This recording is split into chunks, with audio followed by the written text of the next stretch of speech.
1947 সালে পাকিস্তান নামক রাষ্ট্রের জন্ম হয়েছিল লড়াই সংগ্রামের মধ্যে দিয়ে। 1952 সালে ভাষা আন্দোলন হয়েছিল, লড়াই সংগ্রামের মাধ্যমে আমরা মাতৃভাষা বাংলা পেয়েছি। 1966 সালে 6 দফা আন্দোলন লড়াই সংগ্রামের মাধ্যমে হয়েছে। 1969 সালে গণ অভ্যুত্থান হয়েছে লড়াই সংগ্রামের মধ্যে দিয়ে। 1971 সালে দীর্ঘ 9 মাস লড়াই করে আমরা একটা স্বাধীনতার সুন্দর একটা নির্দিষ্ট ভূখণ্ড পেয়েছিলাম।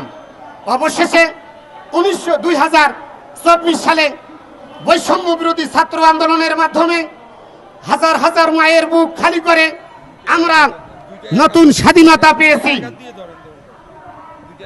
আমরা কথা বলার স্বাধীনতা পেয়েছি। এ কারণে যাদের মাধ্যমে আমরা এই কথা বলার স্বাধীনতা পেয়েছি সেই সকল শহীদদের রুহির মাগফিরাত কামনা করি। প্রিয় সহযোদ্ধাবৃন্দ, আপনারা অবগত আছেন ইংরেজিতে একটি প্রবাদ আছে, majority person must be granted, অর্থাৎ 10 মিলি করি কাজ হারি জিতি নাহি লস। অর্থাৎ 10 মিলি যদি আমরা কাজ করি অবশ্যই আমরা সফলতা অর্জন করব।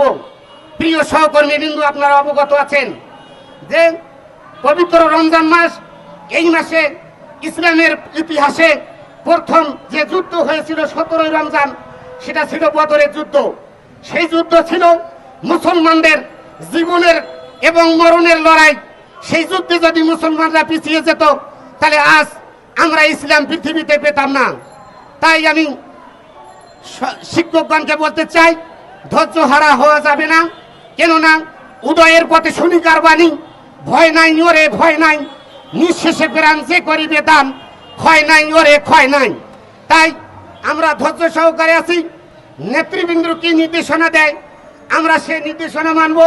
কেননা পবিত্র কোরআনে আছে, ইয়া আইয়ুহাল্লাযীনা আমানু, হে ঈমানদারগণ, আতিউল্লাহ ওয়া আতিউর রাসূল ওয়া উলিল মিনকুম আমরি, তোমরা আনুগত্য করো আল্লাহর এবং আনুগত্য করো রাসূলের, এবং তোমাদের যারা নায়েব স্থলা বিশুদ্ধ, তোমাদের যারা নেতা।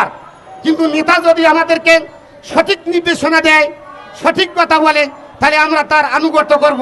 আর ওনারা যদি আমাদের ভুল পথে নিয়ে যায়, ভুল সিদ্ধান্ত দেয়, তাহলে আমরা তার আনুগত্য করব না।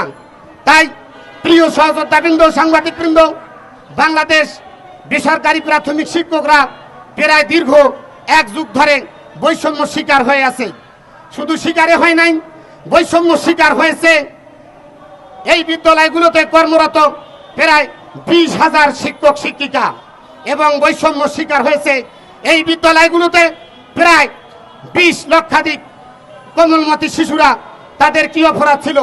এই বৈষম্যর কারণে জীবন দিয়েছে আবু সাইদ, এই বৈষম্যর কারণে জীবন দিয়েছে নির্মুগ্ধ। যেন বাংলাদেশে আর বৈষম্য না থাকে। হাজার হাজার মায়ের বুক খালি হয়েছে এই নতুন স্বাধীনতা নেওয়ার জন্য। এ কারণেই যে স্বাধীনতা নতুন হয়েছে, শিক্ষকরা মাঠে বসে থাকবে পবিত্র রমজানের দিনগুলোতে। তাদের কি ইচ্ছে হয় না পরিবারের কাছে ফিরে যেতে? আমি প্রধান উপদেষ্টা, অন্তর্বর্তীকালীন সরকারের প্রধান উপদেষ্টার দৃষ্টি আকর্ষণ করি। উনি একজন নোবেল বিজয়ী লোক, ওনার হাত অনেক লম্বা। পৃথিবীতে যে কয়েকজন নোবেল পেয়েছিলেন, তিনি শান্তিতে নোবেল পেয়েছিলেন 2006 সালে। তাই আমি বলতে চাই, যিনি শিক্ষা উপদেষ্টা, প্রাথমিক গণশিক্ষা মন্ত্রণালয়ের বিধান মন্ত্রণালয়ের পোদ্দার, উনিও শিক্ষক মানুষ ছিলেন। কেননা উনি অবশ্যই শিক্ষকদের কথা বুঝবেন। কেননা ইংরেজিতে আছে, teacher is an architecture of a nation, অর্থাৎ শিক্ষক হচ্ছে মানুষ গড়ার কারিগর। Primary education is the root level of the higher education. Primary শিক্ষাই হচ্ছে উচ্চ শিক্ষার মূল স্তর। তাই প্রাইমারি শিক্ষাকে পিছিয়ে রেখে কোনো জাতি, কোনো দেশ উন্নত চরম শিখরে আরোহণ করতে পারে না। প্রিয় সাংবাদিকবৃন্দ, আপনারা অবগত আছেন যে বাংলাদেশ বেসরকারি প্রাথমিক বিদ্যালয়ের শিক্ষকরা দীর্ঘ 1 বছর থেকে লড়াই সংগ্রাম করে আছে। গত 3 ফেব্রুয়ারি প্রধান উপদেষ্টার কার্যালয় থেকে জাতীয়করণের চিঠি মন্ত্রণালয়ে প্রেরণ করা হয়েছে, যা আজও পর্যন্ত বাস্তবায়ন হয়নি। যতক্ষণ না চিঠি বাস্তবায়ন হচ্ছে, জাতীয়করণ হচ্ছে, আমাদের ঘরে ফেরার ব্যবস্থা হচ্ছে, ততক্ষণ পর্যন্ত আমরা এখানে অবস্থান কর্মসূচি চালিয়ে যাব ইনশাআল্লাহ। তাই আমি বলতে চাই, ধৈর্য হারা হওয়া যাবে না। কেননা পৃথিবীতে যেগুলো অর্জন হয়েছে তা পরিশ্রমের মাধ্যমে হয়েছে। রবার্ট ব্রুস পরিশ্রমের মাধ্যমে, ব্যর্থতার মাধ্যমে সফলতা অর্জন করেছে। যুক্তরাষ্ট্রের 16তম প্রেসিডেন্ট আব্রাহাম লিঙ্কন শিক্ষকদেরকে সম্মান করেছিলেন। জাতিসংঘের প্রেসিডেন্ট শিক্ষকদেরকে সম্মান করেছিলেন। ভারতের প্রেসিডেন্ট শিক্ষকদেরকে সম্মান করে।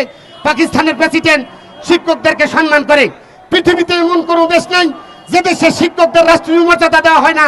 বাংলাদেশ একমাত্র দেশ, সেখানে শিক্ষকরা অবহেলিত। এটা জাতির জন্য বিশাল লজ্জার ব্যাপার। প্রিয় সহযোদ্ধাবৃন্দ, আপনারা অবশ্যই অবগত আছেন, education is the backbone of a nation.